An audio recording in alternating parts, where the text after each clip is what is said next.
Are you stiff and trying to get more mobile? Have you tried those mobility videos but found it to be too difficult, too confusing, or worse, it's hurt in a bad way? Well, instead of just throwing you a bunch of exercises that you should do, I want to explain to you a couple of rules and reasons what you should be looking for and how to increase your mobility. If you haven't subscribed yet, go ahead and hit that subscribe button with the bell so you can be notified when you come out with more videos on how best to balance your body so you can live life on your terms. Greetings. If we haven't met, I'm Kim Bissau. I'm a therapist and trainer, and I've used this information and techniques associated with it to not only help hundreds of clients get out of pain and back to the life they want to live, but also myself. So first, a little background. Mobility is the ability for you to move about your life and your activities in a full, uninhibited range of motion. But as we age, or as we're not specific with what we want to keep mobile, we start to lose it. The whole use it or lose it thing comes into play here. Now you may think by staying active that you're keeping your mobility perfect. This is untrue, because the activities that you do will actually inhibit your mobility. And I'll give you an example. Let's say there's 1,000 ways that we can move, and our activities produce 10 of those movements. And so we do those 10 movements over and over again for 10, 15, 20 or more years. Well, now I'm overusing those 10 moves, producing overuse of those, which means usually stiff and tight. And I'm underusing the other 990 ways to move, so they become dysfunctional. They don't know what to do anymore, and they become tight and less fluid. So the idea is you want to intentionally try to be more mobile. It's a hard word to say, mobile. So how do you do that? The first step to be more mobile is to be hydrated. If you're dehydrated, the soft tissue in your body won't move well. Your soft tissue is specifically your fascia, which is the connecting link to all your body, is really affected by stress and hydration. So being too stressed out, and in this case, not having enough water, means that your soft tissue, which should be nice and supple like a good cut of meat, is now dehydrated like a piece of beef jerky. On top of that, there's a water substance that most soft tissue and viscera should glide on. Your muscles and your tissue should glide upon each other as you move. Well, if I don't have water substance there, it's like friction. I now produce inflammation by moving. So I produce inflammation because of the lack of water, but I also produce bad micro tearing because my tissue is dehydrated and I'm trying to pull like a piece of beef jerky. You won't notice this because it comes out as pain and soreness. And so you think, oh, that's normal because I'm working out. But in that case, it's not normal, right? So you have to make sure that you're drinking at least a quart or two of water per day, ideally half your body weight in ounces of water. And you want to be having good quality water, artesian spring, and if you need to, RO, reverse osmosis. The second step to be more mobile is to find out why you're immobile. What muscles, tendons, ligaments, joint capsules are inhibiting you from doing the mobility routine that you've been doing?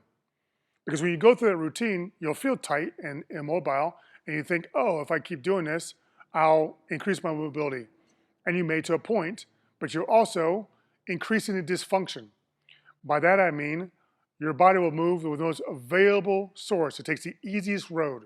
So if I'm doing a 90-90 and my hips are going back and forth, and I'm working my pelvic trochanter muscles, but my piriformis is causing me issues, well, I need to be more specific to my piriformis. And on top of that, what part of my piriformis? Do I need to be more specific, proximal at the sacrum, or more distal at my thigh, at my greater trochanter? So I need to first find out what muscle is it that it's inhibiting me. And do I need to strengthen or stretch that muscle? I say strengthen because your muscle can become more calcified or ligamentous, and then it's not going to move as well. So I need to first make sure there's a proper amount of muscle so I can move it better. If not, I produce a strain or a tear on that tendinous muscle.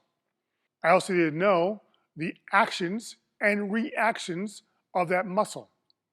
I need to know that because I need to know whether I need to go into the actions to strengthen it or to go the counter actions to stretch it. All those factors combined produce basically mobility at your weakest link. Are you struggling with your mobility? Comment below with a yes or no, and let me know what you've been doing that's worked and hasn't worked.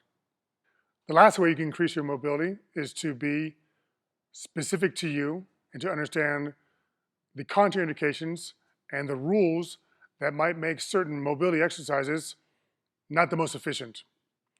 I'm going to use an example of the McKenzie press-up, or in yoga it's called the Cobra press. You can find it all over the interweb.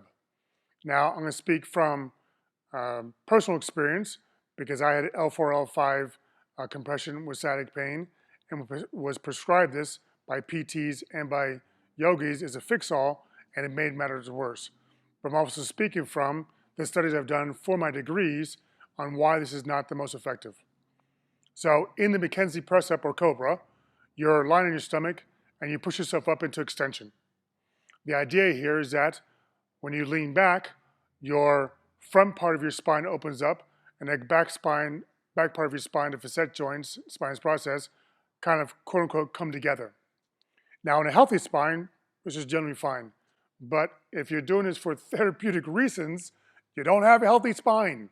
You're trying to correct something that's going on. Well, what if one of those issues is that you have a facet joint syndrome? That's inflammation at the facet joints, the joints right there. Well, if I lean back, I'm putting more pressure in those facet joints, and now I could be compounding that effect, which means you're going to hurt more and be less mobile. The second part of why this is not the most effective is that what part are you targeting, right? So if I want to increase the mobility at my lumbar spine, my back, and I'm doing a McKenzie press-up, well, what part of my lower back needs more mobility? Just like the muscles I gave in the previous example, your body's going to move to the path of least resistance.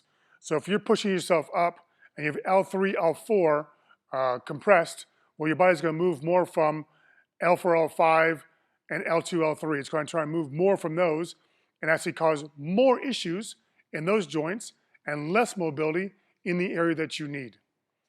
The third part of why this might not be the most effective is that that's one plane of motion. You have so many different ways that your spine can move. If I just open it in the front part and compress the back, well, I'm forgetting all the other ways it can move. So I would say, for me, I would choose some sort of translation because there's no compression in the spine, and using some sort of ELDOA to help open up the specific joints so they can move more freely.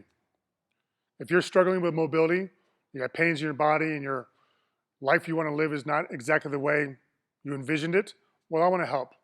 I've got a free diagnostic consultation where we can talk about what you're doing now, where you want to go, and I can see how I can help. Just use the link in the description to schedule a time of your choosing. But if you're not ready to talk, no problem. I also have a free report on how to sustainably train your body so you can live life on your terms. You just click on the link in the description, put in information, and we'll send it right out to you. Be sure to check out this next video where I talk about the ELDOA method. Don't forget to subscribe, and please like and share this video so others can benefit from it. And don't forget, it's not just working out, it's building a foundation for a better life.